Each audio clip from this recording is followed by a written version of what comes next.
Hey everyone, welcome back. This is the second video of chapter 6. So in the first video, we talked about what cell theory is. We talked about the difference between prokaryotic and eukaryotic cells. And we talked about some differences between plant cells and animal cells. Kind of what similarities all of those cells have. And we also talked about fungal cells and protist cells, just very lightly touched on those. So now in this part, we're going to start talking about the organelles of a cell. So this stuff is mostly going to be specific for our eukaryotic cells, but in some parts of this, we'll see some similarities to stuff that can happen in a prokaryotic cell. So in a eukaryotic cell, the nucleus is where the DNA is held. So that DNA is what is going to be in charge of creating proteins down the line. So it's going to that information from the DNA is what goes to ribosomes to make proteins. So that information from the DNA in the nucleus is somehow going to have to get out of the cell to make it to the ribosomes. So if you look in this close-up picture down here, you see a little pore complex. So those pores allow things to come out of the DNA. To allow copies of RNA to come out of the nucleus through the pore where they can interact with the ribosome. So the nucleus is typically one of the most conspicuous organelles. Conspicuous means it does not blend in. It is going to stand out. So when you look at a cell, if it is stained and you're looking at it through a microscope, probably one of the first structures you're going to notice is the nucleus. It is surrounded by a nuclear envelope. And that nuclear envelope is a double membrane. So it's got two layers. Each membrane is made of its own bilayer. And that nuclear envelope separates what's inside of the nucleus from the cytoplasm. So typically when we talk about the cytoplasm, we're meaning all of the stuff inside of a cell, but not in the nucleus. So what is inside the nucleus is not cytoplasm. Okay, that's important. It is not there. There are pores that are on the nucleus, on the nuclear membrane, that will regulate entry and exit of molecules from the nucleus. So in chapter 5, we lightly touched on one of the functions of proteins is regulating genes. So those proteins are going to have to go in and out. RNA is going to get made and has to be able to go in and out. So your nuclear pores are going to let things go in and out. The nuclear lamina, let's see if we can make this look a little better. The nuclear lamina is what lines the envelope, and it's made of proteins, and it is a nice, almost like a fencing around the nuclear envelope. So it's this little protein fence that controls the size of the envelope and maintains the shape of the nucleus. I feel like I like it better, even though this isn't a slideshow view, because I can use my little pointer. So I think I'm going to keep it in this view for the rest of this. So in the nucleus, the DNA is organized into discrete units called chromosomes. So each chromosome is a specific molecule. The chromosomes are going to be one DNA molecule, and it also is typically going to be wrapped around proteins called chromatin. So instead of just hanging out doing whatever it wants, DNA is going to be organized around proteins. And when that DNA is organized around proteins, it's called chromatin. Chromatin can condense. That means it kind of wraps up. So if you see this picture, this little string is DNA, so it's wrapping around proteins, and it's wrapping around this protein, then wrapping around this protein. And then these proteins condense really tightly to form this. This is what chromatin is. So you see a very discrete chromosome. That makes it very easy for the cell when it's dividing, that it can say, here's a chromosome to go here, here's a chromosome to go there, so the chromosomes can get divided. Also inside of your also inside of your nucleus is this conspicuous structure called the nucleolus. Okay, I want you to be aware of how we pronounce that. Nucleolus. That is a short O in it. I know a lot of times you hear it otherwise, but that is absolutely 100%. Say nucleolus. The nucleolus is a spot inside of the cell where ribosomal RNA is being made. So all of this chromatin will be used to make that messenger RNA that's going to become the template to make proteins. But this nucleus is what is making ribosomal RNA. So that is the RNA that's going to go and be made to create ribosomes. And ribosomes are what make proteins. So if you have a cell, something like maybe a muscle cell that needs to make a lot of proteins, you're going to see a very dark, busy nucleus where a lot of those ribosomes are being made. If you have a cell that isn't needing to make a lot of ribosomes, isn't needing to make a lot of proteins, you might not have as strong of a nucleus show up. So ribosomes are made of two things. They are a mixture of ribosomal RNA and protein together. And ribosomes in a eukaryotic cell can be found in two places. One is in the cytosol, and one is bound to some membrane. The two membranes they can bind to are endoplasmic reticulum and nuclear envelope. A nucleus that is in the cytosol can then stick itself onto the nuclear envelope or stick itself onto the endoplasmic reticulum, and it can function just as well. And a ribosome on the endoplasmic reticulum can let go of that membrane and function just as well in the cytosol. So they are completely identical to each other in terms of how they function and what they're made of. The only difference between these is if they're stuck onto something or floating around. So free ribosomes are not stuck. They're just floating around. They're free to move wherever they want. So free ribosomes are in the cytosol. Bound ribosomes are bound to something. They're either bound to the endoplasmic reticulum or bound to the nuclear envelope. So please be able to tell me what a free ribosome is, what a bound ribosome is. Tell me the two membranes where you could find a bound membrane. And while they are identical, these ribosomes are identical in what they're made of, and they're identical in being able to make proteins, the types of proteins they make are going to be different. So if you are making a protein that needs to be able to float around the cytoplasm, you're going to make it in free ribosomes because those are the ribosomes floating around the cytoplasm. If you have a protein that needs to be attached to a membrane, it is going to be made on the bound membranes, on the bound ribosomes that are bound to a membrane. So as it gets made, it is attached to the membrane itself. After you leave the nucleus, things are going to go through this endomembrane system. So the endomembrane system is the way that membrane can flow from the nucleus all the way to the cytoplasm. So the way that it flows is it starts at the nuclear envelope. Then from the nuclear envelope, it is always going to go to the endoplasmic reticulum. Membrane always flows to the endoplasmic reticulum. From the endoplasmic reticulum, it's going to flow to the Golgi apparatus. Then from the Golgi apparatus, it can go one of three places. One is to develop into a lysosome. We're going to talk about what lysosomes are in a minute. One is it can become part of a vacuole, and the things in a vacuole will eventually be shoved out of the cell. And the last is to the plasma membrane. So membrane from the nuclear envelope can end up being part of the plasma membrane.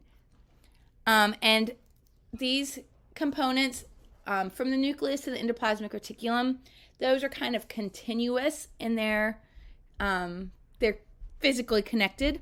And then from the endoplasmic reticulum to the Golgi, we're going to have vesicles, so little balls that travel from one to the next section. And then from the Golgi apparatus, they'll leave as vesicles, those little bubbles traveling to either become lysosomes, a vacuole, or go to the plasma membrane. So after the nucleus, the next stop is the endoplasmic reticulum. And the endoplasmic reticulum is just a series of connected membranes. Sometimes more than half of the total membranes in a lot of eukaryotic cells can be taken up by the endoplasmic reticulum. They kind of are folded around the nucleus, so like you see here, it's actually connected to the nuclear membrane, and so membrane just flows right from there right into the endoplasmic reticulum. And there are two kinds of endoplasmic reticulum. Let's make this a little bit more viewable. There is smooth ER and rough ER. And smooth ER is actually smooth. It doesn't have ribosomes attached to it. So, like here, this is a smooth ER. And then rough ER is covered with ribosomes. So you can see these little dots bubbling all over it. That's going to be it would have a rough texture if it was big enough for you to touch it. And here's a rough ER. You can see little like bubbles of little ribosomes all over it. So because of that, these ribosomes are making proteins. So your rough ER is making a lot of proteins. Your smooth ER is going to have some other functions. It's not making proteins. Let's watch a little video about.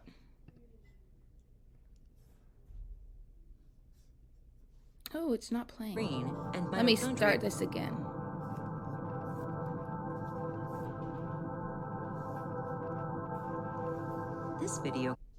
Okay, I'm going to try this again. This video contains images from living tobacco leaf cells showing the movement of the ER green and mitochondria red. Video frames were taken every 2 seconds over a period of 3 minutes 22 seconds. Notice how dynamic the cell cytoplasm is in these live cells. Credit: Barbara Picard and Audrey Ishida, Washington University in St. Louis. Okay, so honestly, this really is just like a beautiful, cool picture. There isn't anything that you need to like take notes from this picture. Just how beautiful are our cells. From living tobacco leaf cells showing them. Okay. So, smooth ER and rough ER are going to have a little bit different jobs because the rough ER has those ribosomes. It's going to make proteins. And when it makes those proteins, sometimes it will need to attach something like a sugar to it. So it can make glycoproteins. This would be proteins that have a sugar attached to it. Then it's going to take these proteins and package them into transport vesicles. And those transport vesicles are going to leave the rough ER, headed through that endomembrane system. The rough ER is also going to help produce membrane. So your cell can't just have one set membrane and that cell membrane is just it forever. The endoplasmic reticulum is helping create membrane, which is why it's called the endoplasmic, because it's making plasma membrane. Your smooth ER, because it doesn't have ribosomes, isn't going to be involved in any of this. Your smooth ER is going to make lipids. It'll make steroids like sex hormones. That's going on in your smooth ER. It's going to metabolize carbohydrates. That means it can help break down carbohydrates. It is going to detoxify drugs and poisons. So if you have gone out to a party and you've gotten into some illicit substances while you are feeling hungover, your smooth ER is going to be trying to detoxify those things and keep you from dying from last night's foolishness. And it also stores calcium ions. We're not going to talk a lot about calcium ions, but they can be important parts of signaling and controlling how cells are functioning. After leaving the endoplasmic reticulum, those vesicles are going to head into the Golgi apparatus. And so you're going to see these vesicles. They just came from the endoplasmic reticulum. They're coming into the cis face, and they're going to travel through this. Kind of looks just like a bunch of paper plates or something sitting on top of each other. They're a bunch of flattened membrane sacs. The vesicles are going to go through this, and as they're going through these different paper plate sacs, they're going to be slightly modified. So their folding might be adjusted. They might have pieces of protein cut off or added to it. They might have lipids or sugars attached to it until they're in their final complete form. And then they're going to be sorted into different vesicles that are going to leave the Golgi apparatus. So that's what the Golgi is doing, is taking stuff from the ER and fixing those proteins into their final place and shipping them into their final destination. See a three-dimensional image of the Golgi complex in a rat kidney cell created using a new imaging technique known as EM tomography. This technique produces a 3D image of a thick 250 nanometer section of tissue by combining a series of confocal 2D images from various depths in the section. The CIS Golgi is shown in dark blue and the trans Golgi in light brown, with the medial cisternae in various other colors. Notice the extensive convolutions of the Golgi membranes. Credit: W.J.C. Geertz, Universiteit Utrecht, Netherlands. Okay, again, that's another picture that you don't have to actually take notes on. But hopefully you did understand what they're talking about when they're talking about the transphase or the cis phase or vesicles. Hopefully those words are comfortable with you. And just how beautiful is a cell? Someone spent a lot of time getting those images. Okay, after those vesicles leave this Golgi apparatus, they're going to go one of three places. The first of those vesicles can mature into a lysosome. A lysosome is a digestive compartment. So your cell needs to be able to break down things that are dangerous or things that are old and wasteful. So it just doesn't fill up with just trash, right? But it also doesn't want to just have molecules roaming around breaking down everything willy-nilly. So lysosomes are going to be the places that can hold those hydrolytic enzymes. So enzymes that can perform hydrolysis, that break things down, that will digest your molecules. Lysosomal enzymes are typically going to have a pretty acidic pH inside of them because acid tends to help break things down. These hydrolytic enzymes and the lysosomal membranes, so both the membranes and the components, were made by the rough endoplasmic reticulum, then transferred to the Golgi apparatus where they are processed into these vesicles that become lysosomes. So here you have like a mitochondria that needs to be broken down. And so this lysosome can fuse with this vesicle, release its digestive enzymes, and digest it down so you don't have some like damaged vesicle. So here's a picture of the vesicle. This is an actual micrograph of what's actually being pictured in the cell. This is actually going on. You have this peroxisome fragment, which is another component we haven't talked about yet, and a mitochondria. These are just different organelles in the cell. And in this cell, they were just old and worn out. And so they have these lysosomal enzymes come and break it down so that you don't fill up your cell with old and worn out stuff. You break it down, recycle the stuff, and make a new cell organelle. Some types of cell can actually eat other cells, and this is known as phagocytosis. So in our body, our white blood cells will wander through our bodies and try to find like bacteria. And if there are bacteria, we don't want that causing an infection. So your white blood cells will eat will eat that bacteria. Some smaller cells like amoebas, this is how they get all of their food energy, is through phagocytosis, through eating. So you can have this vesicle come in that is filled with the food for the amoeba or the bacteria for the white blood cell. It forms this food vacuole. So from the invagination, you get a food vacuole.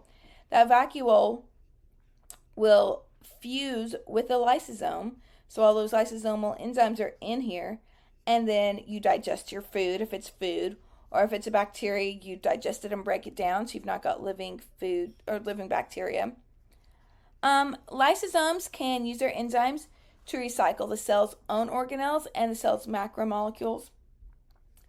This is called autophagy. So your cell can break itself down.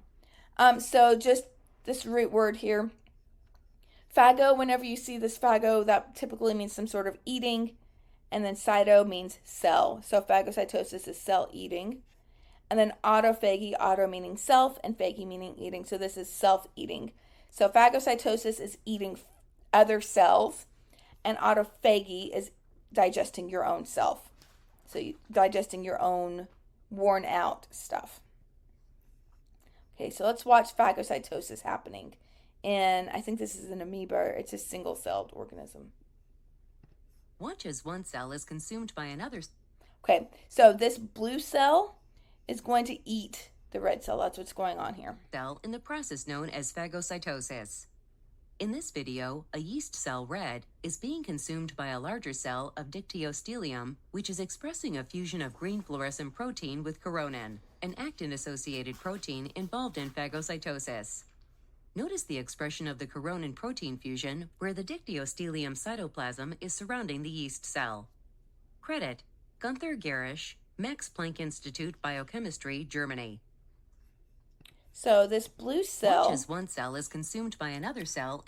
Okay, this blue cell is going to make these little like foldings around it. See how it does that? It just kind of like hugs it in, makes that invagination around it, and then brings it in and surrounds it by a membrane, so it's in a vesicle, and then it digests it down. Cytoplasm is... Next we have vacuoles. Vacuoles we don't often see in animal cells, but we see them in almost all plant cells and in some different cells besides plants. Vacuoles have some different jobs, but at their core, they're all holding on to something. They're not really necessarily performing reactions, but they're holding things. So vacuoles are large vesicles. The vesicles come from the ER and Golgi, and some of the different things they do. One is food vacuoles are formed by phagocytosis, so they're holding food. Contractile vacuoles are in things like protists, like an amoeba or something, that will pump water out of cells to actually help like project where that cell is moving. And then central vacuoles, I think we talked about central vacuoles in the first video, that are in many plant cells. They can hold water to help keep your plant upright. They can also hold organic compounds in them.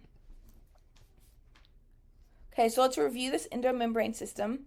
This is a complex and dynamic player. So these things are always moving, and it helps organize the cell's different components.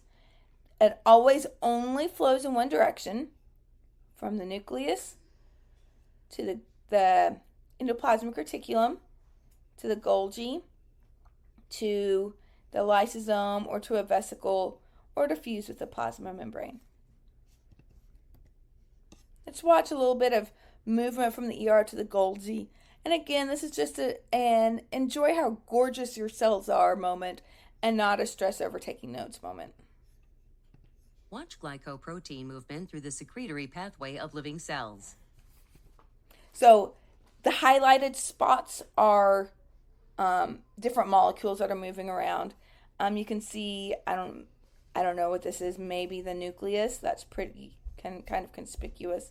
And then you've got a lot of stuff accumulating. Green fluorescent protein was fused to a protein destined for secretion in order to visualize its movement from the ER into the Golgi complex at the center of the cell. Notice how the protein fusion moves in a stop-and-go fashion into the Golgi, where it undergoes final processing prior to secretion. Credit: Jennifer Lippincott-Schwartz, National Institutes of Health, NIH. Oh, sorry, I didn't mean to turn that off before you got the credit for it. Okay, and then we have mitochondria and chloroplasts. Mitochondria and chloroplasts are both involved in energy exchange. They're not part of that endomembrane system. Mitochondria are going to be sites of cellular respiration. So they're going to be taking sugar or other organic molecules and breaking them down. It uses oxygen, it breaks down molecules and makes ATP. Chloroplasts are found in plants and algae, and they're going to be where photosynthesis occurs. So photosynthesis is going to take energy from sunlight to create carbon dioxide, convert carbon dioxide into sugars or other organic molecules. And then let's also, why not, throw in peroxisomes here. Peroxisomes are oxidative organelles that can help break down things through oxidation reactions. We haven't talked about what that means. And honestly, I'm probably not going to ask you a lot about peroxisomes unless we talk about it again. So, my favorite story in biology, because of how absolutely crazy it is, but all the evidence, in spite of it being so just absurdly crazy, says that this looks like this is actually what happened. So if we look at a mitochondria, or if we look at a chloroplast, those organelles look and act just like little bacteria. They both have their own membrane. They both have their own ribosomes. They both have DNA in circles, shaped and sized just like a bacteria. They've got DNA just like a bacteria. They have ribosomes just like a bacteria. Bacterial ribosomes are different from human ribosomes. So their ribosomes and DNA are more like a bacterial DNA and ribosomes than like human DNA and ribosomes. And they also are able to reproduce themselves kind of independently. So they don't have to wait for mitosis to copy the cell to get new copies of mitochondria or chloroplasts. They just are able to copy themselves. They act and look just like little bacteria. And this has led to the creation of this theory called the endosymbiont theory. So back long ago, thousands, millions of years, we had a cell, and after the world was dominated by prokaryotic cells for millions of years, one cell developed a nucleus, probably from like invaginating its own cell membrane to create a nuclear membrane. And that cell would eat other cells to get energy. So it's just sitting around doing phagocytosis. Eventually, one day, it engulfs this little cell and doesn't actually digest it. That cell just sits there. And that littler cell was actually really good at getting energy from compounds. So this little bacteria was allowed to live inside of this cell because it was providing a symbiotic benefit to the eukaryote cell. And that is how we got mitochondria, because our ancestor cell swallowed another cell and didn't kill it. It discovered it was really good at making energy and just allowed it to stay there. So this eventually branches off to become modern animals, plants, a lot of protists. Eventually, sometime later, this cell with a little bacteria that's now become a mitochondria did the same thing again. It swallowed this little bacteria, but didn't eat it. And this little bacteria was really good at photosynthesis. It could take energy from the sun and make sugars. It could take carbon dioxide and fix it into sugars. And this cell eventually, instead of eating that little photosynthetic bacteria, it kept it in there, and eventually that evolved into our modern chloroplasts. So this would be the ancestor of modern plant cells and other photosynthetic eukaryotic cells. Absolutely insane, isn't it? Like, that this could actually happen. But by all evidence we have, it's actually true. If you want to learn more about endosymbiont theory, I love like this crazy stuff when we get to talk about these things. I think Amoeba Sisters has an endosymbiont theory video, and Crash Course has a video where at least they talk about it. You can learn a little bit more. I guarantee you I will have a question on your quiz and your exam asking about endosymbiosis. By all accounting, this is how we got mitochondria and chloroplasts. This is not how other organelles, there's no evidence other organelles came through like this, but mitochondria and chloroplasts have evolved from ancient bacteria that were endosymbiosed. I think this just goes through what I just said, so let me just read it to you just so that you can hear it if you're a hearing type of learner. So an early ancestor of eukaryotes engulfed an oxygen using non-photosynthetic prokaryotic cell. So this cell is really good at using oxygen to make energy, but it did not do photosynthesis. This engulfed cell formed a relationship with the host cell, becoming an endosymbiont. So you know what symbiosis is. These two cells live together. It was an endosymbiont because the symbiosis was from inside of the cell. And these endosymbionts evolved into mitochondria. Eventually, at least one of these cells took up a photosynthetic prokaryote, and that turned into a chloroplast. Mitochondria are found in almost all eukaryotic cells.